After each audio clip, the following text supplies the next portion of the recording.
bem-vindo a mais um programa produzido pelo Conselho Regional de Administração do Rio de Janeiro, sempre trazendo novidades, coisas inerentes ao mercado do administrador para você, para que você esteja por dentro de tudo que acontece na administração nacional e por vezes internacional. Hoje nós vamos conversar com o administrador Eduardo Lemos e vamos falar sobre cálculo judicial. Eduardo Lemos, seja muito bem-vindo ao nosso programa. Muito obrigado, é um prazer, bom dia. Meu nome é Eduardo Lemos, eu sou sócio da empresa Qualiconte, Grupo Qualiconte, e um dos segmentos é a parte de cálculo judicial e assistência técnica em perícias. Somos uma empresa do Rio de Janeiro e abrindo filiais agora em Vitória e Salvador. O motivo da nossa conversa hoje é tipificar um pouco esse segmento que é desconhecido do pessoal, até de administração e de contabilidade também. Eu também sou formado.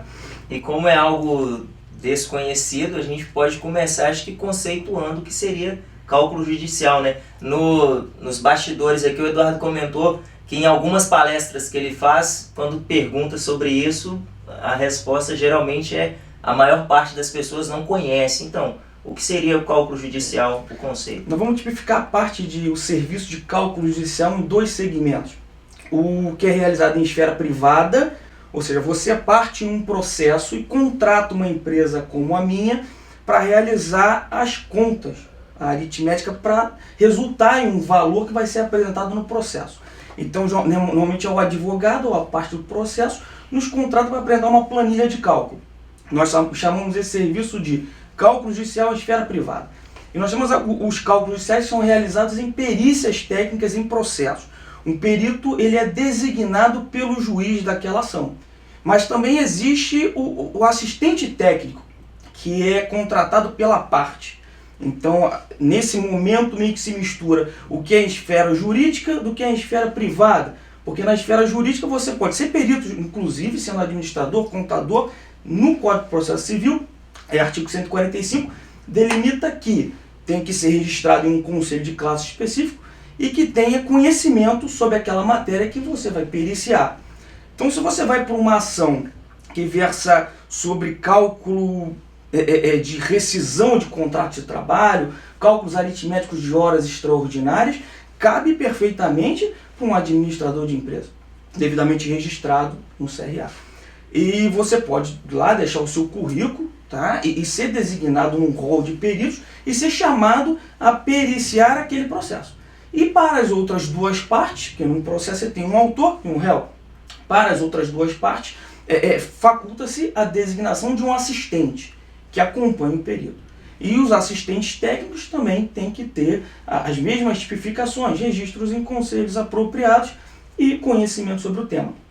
Na parte de cálculo judicial em esfera privada, normalmente, na Qualiconte, nós temos profissionais das mais variadas graduações. Nós temos advogados, contadores, administradores, economistas que trabalham com esse tipo de serviço. O administrador, na sua opinião, ele está por dentro de todo esse conhecimento, ele sabe como utilizar o cálculo judicial para sobreviver dentro do mercado de trabalho, na sua visão? Como está essa situação aí? Veja, como eu estava falando com o senhor, em rodadas de palestras em faculdades, normalmente em entradas de curso, a última aqui na freguesia, numa sala de 40 alunos, de primeiro a terceiro período, que é em graduações de contabilidade, administração de empresa e direito. A primeira pergunta que eu sempre faço é: quem sabe o que é um calculista judicial, para poder testar a plateia?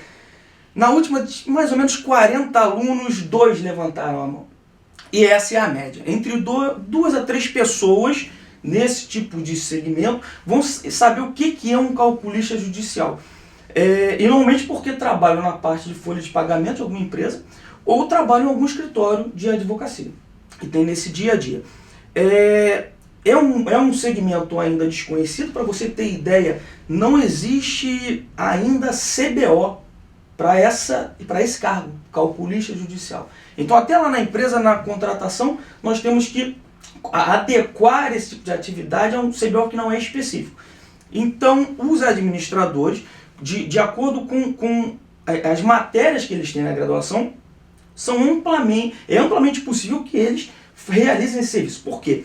Para que você faça um cálculo judicial em esfera privada, o que é necessário basicamente Conhecimento de legislação trabalhista, se o cálculo for trabalhista. Vamos focar no cálculo trabalhista, porque se for abrir muito leque, vamos ter que ficar aqui muitas horas explicando. Então, cálculo trabalhista aqui é o que demanda maior quantidade de serviço, que tem maior rotatividade. O que demanda de conhecimento prévio? Legislação trabalhista, básico de folha de pagamento, o que é um aviso prévio, o que é um FGTS, o que é um 13º, básico de algumas legislações acessórias, então contagem de juros de mora, imposto de renda, dedução de INSS patronal, INSS de empregado, e de básico a intermediário em alguma planilha, vou só Excel, por exemplo, ou outras, e o Word ou outros editores de texto com uma redação própria. Porque juntamente com a planilha, que é a parte matemática do serviço, é o que resulta no valor do processo, você normalmente tem que fazer um texto explicando o que foi feito. Então você vê que é tudo muito simples, não é nada muito complexo. Só que eu acredito que, em virtude do desconhecimento desse tipo de segmento, os alunos acabam que saem da faculdade e muitas vezes não têm visão de que existe mercado. E diga-se de passagem, o mercado que ainda não foi atingido pela crise que tanto se fala. E até falando acerca de crise, né, tanto se fala, qual a relevância de o administrador conhecer isso para que ele sobreviva dentro do mercado? É de total relevância, porque, como eu disse antes, no segmento de cálculo judicial em esfera privada, nós ainda não observamos qualquer tipo de decréscimo em quantidade de serviço nem em valores. Ao contrário, em detrimento de algumas particularidades do Brasil em termos de legislação trabalhista principalmente, vários empresários de grande porte, não sou eu que digo, o mercado brasileiro é um mercado inseguro. Então o número de litígios é muito grande. Se o número de litígios é muito grande, por resultado, a quantidade de serviços de cálculo judicial será muito grande também. E é absolutamente relevante, só para você ter uma ideia. Um salário médio de um calculista judicial que nós chamamos de sênior, que seria um calculista judicial que analisa o processo do início até o fim, planilha o processo do início até o fim e emite um parecer técnico, gira em torno de R$ 2.500. É um salário médio e existem remunerações maiores, tá? Dependendo do nível de experiência. Esse valor é maior do que o piso estadual do Rio de Janeiro de 2015 para contadores e administradores. Sem falar o fato que você já pode estar na faculdade de administração, já entrando nesse segmento, se aperfeiçoando, para já sair da faculdade recebendo um valor que é maior que o próprio valor do piso estadual. Existe algum curso específico para aprofundar mais esse conceito voltado para o administrador, para o estudante de administração? Como está esse mercado também de oferta de cursos? Na parte de cursos de capacitação, você tem alguns cursos em algumas empresas de folha de pagamento, por exemplo, de 16 a 30 horas, com um custo bem razoável. Só que a grande realidade é o seguinte: você vai sair com uma carga cultural elevada, porque você vai ter acesso às legislações, em torno das legislações você tem gravitando súmulas dos tribunais, orientações jurisprudenciais, existe toda uma carga conceitual concentrada num serviço bem específico. Então, por mais que você tenha a carga cultural adequada, realmente o melhor é que você entre como trainee em uma empresa de cálculo, como o que nós chamamos de calculista júnior, ou calculista aprendiz, onde você começa fazendo liquidações sem ter que emitir pareceres, nenhuma análise mais técnica, mas você já vai, por exemplo, aprender a parte prática de planilhamento. Normalmente, apesar de existirem sistemas, softwares de cálculos judiciais, normalmente as empresas utilizam ainda modelos em programas como Excel, devido à flexibilidade de você fazer corte de verbas e edições, o que minimiza o tempo de operação.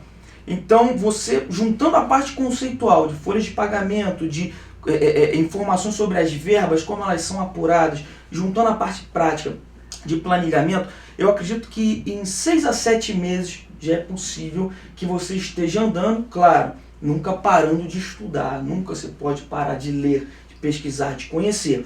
Você já consegue estar andando por conta própria. Eu não posso indicar, infelizmente, nenhum curso que seja específico para isso. Na verdade, é uma confluência de informações.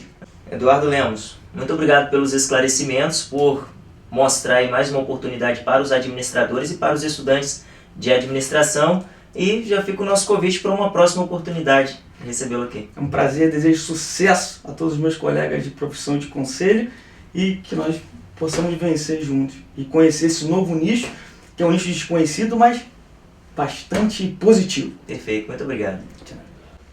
E você que nos acompanha, que acompanha a programação da rádio e da TV CRA-RJ, muito obrigado pela audiência, fique bem e até o próximo programa. Tchau!